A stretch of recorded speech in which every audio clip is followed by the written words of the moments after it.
Ya, assalamualaikum warahmatullahi wabarakatuh. Salam dan bahagia Bapak Ibu Guru Penggerak.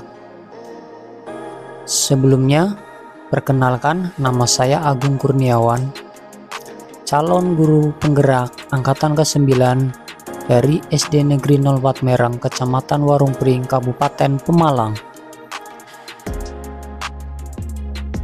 Video ini adalah koneksi antar materi modul 2.1 pembelajaran berdiferensiasi. Apa itu pembelajaran berdiferensiasi? Pembelajaran berdiferensiasi adalah usaha guru dalam menyesuaikan proses pembelajaran di kelas untuk memenuhi kebutuhan belajar individu murid. Dengan kata lain adalah serangkaian keputusan masuk akal, common sense yang dibuat oleh guru yang berorientasi kepada kebutuhan murid. Pembelajaran berdiferensiasi maksudnya gimana ya? Ingat bahwa setiap anak itu unik, memiliki karakteristik yang berbeda-beda, memiliki kelebihan dan kekurangannya masing-masing. Begitu pula dengan minat, gaya belajar, kebiasaan, pola pikir, kemampuan literasi, dan lain-lain. Nah, dari alasan inilah diperlukan usaha guru untuk memenuhi kebutuhan belajar murid yang berbeda-beda, agar mereka merasa nyaman belajar di kelas, dan tentunya agar tujuan pembelajaran dapat tercapai.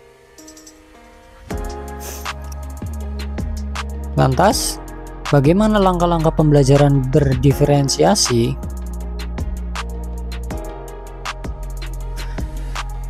Langkah-langkah pembelajaran berdiferensiasi yang pertama adalah dengan menentukan tujuan pembelajaran. Yang kedua, memetakan kebutuhan belajar murid.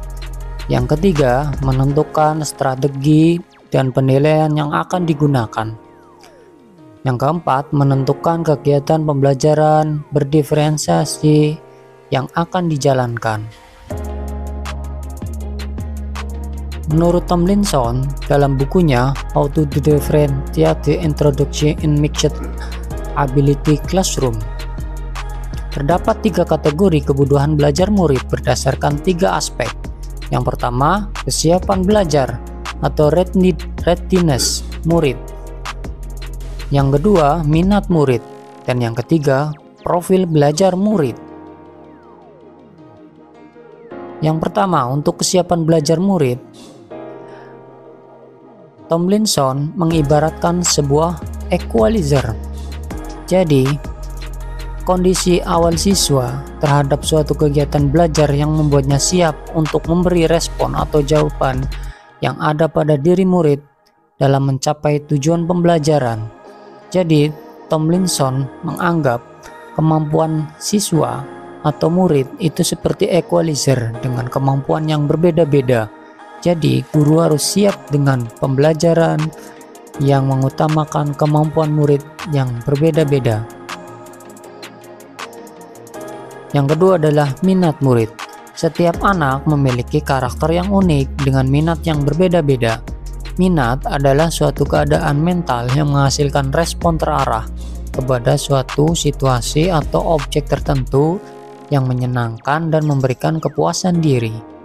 Selanjutnya, profil belajar murid. Sebagai guru, seharusnya tidak cenderung memilih gaya belajar yang sesuai dengan gaya belajar kita sendiri. Akan tetapi mengikuti gaya belajar murid berdasarkan profil belajarnya untuk memberikan kesempatan kepada murid untuk belajar secara natural dan efisien. Profil belajar murid terkait dengan banyak faktor, salah satu diantaranya yaitu lingkungan, budaya, gaya belajar, dan kecerdasan majemuk. Kebutuhan belajar murid dapat diidentifikasikan dengan cara sebagai berikut. Yang pertama, dapat mengamati perilaku murid. Yang kedua, dengan mengidentifikasi pengetahuan awal. Yang ketiga, dan dengan mereview dan merefleksinya. Yang keempat, dengan informasi dari guru sebelumnya. Yang kelima, melihat hasil rapot sebelumnya. Dan yang keenam, dapat juga dengan penilaian secara formatif dan atau dengan diagnostik. Strategi untuk mendiferensiasi pembelajaran ada 3. Yang pertama adalah diferensiasi konten, yang kedua diferensiasi proses, dan yang ketiga diferensiasi produk. Untuk diferensiasi konten berkaitan dengan apa yang kita ajarkan, seperti materi, konsep, atau keterampilan yang perlu dipelajari berdasarkan kurikulum. Mendiferensiasi konten dapat dilakukan dengan membedakan format penyampaiannya, bukan mengubah atau menurunkan standar kurikulum. Kemudian, diferensiasi proses.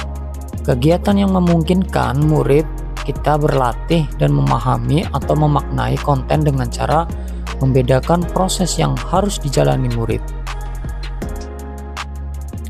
Kemudian, untuk diferensiasi produk, yaitu bukti karya murid sebagai bentuk pemahaman terhadap materi yang dipelajari sesuai dengan kemampuan murid. Adakah keterkaitan modul 2.1 pembelajaran diferensiasi dengan modul-modul yang lain? Tentu ada ya. Untuk modul 1.1 dengan 2.1, keterkaitannya yaitu pembelajaran berdiferensiasi merupakan suatu usaha memenuhi kebutuhan belajar murid sesuai dengan kodrat alam dan kodrat zaman, sesuai dengan filosofi pemikiran Ki Hajar Dewantoro. Kemudian, dalam melakukan pembelajaran berdiferensiasi, seorang guru harus berpihak pada murid, reflektif, mandiri, kolaboratif, dan inovatif yang mewujudkan diferensiasi pembelajaran.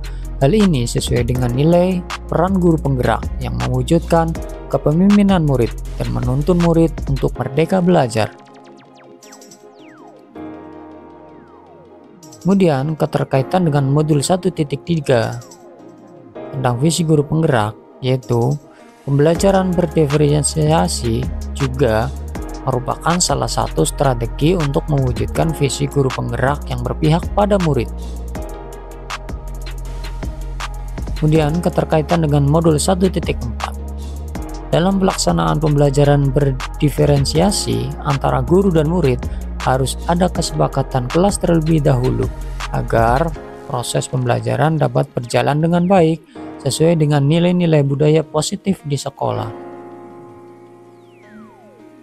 Demikian pemaparan koneksi antar materi modul 2.1 pembelajaran berdiferensiasi. Semoga bermanfaat untuk Bapak Ibu guru hebat. Sekian dan terima kasih. Assalamualaikum warahmatullahi wabarakatuh.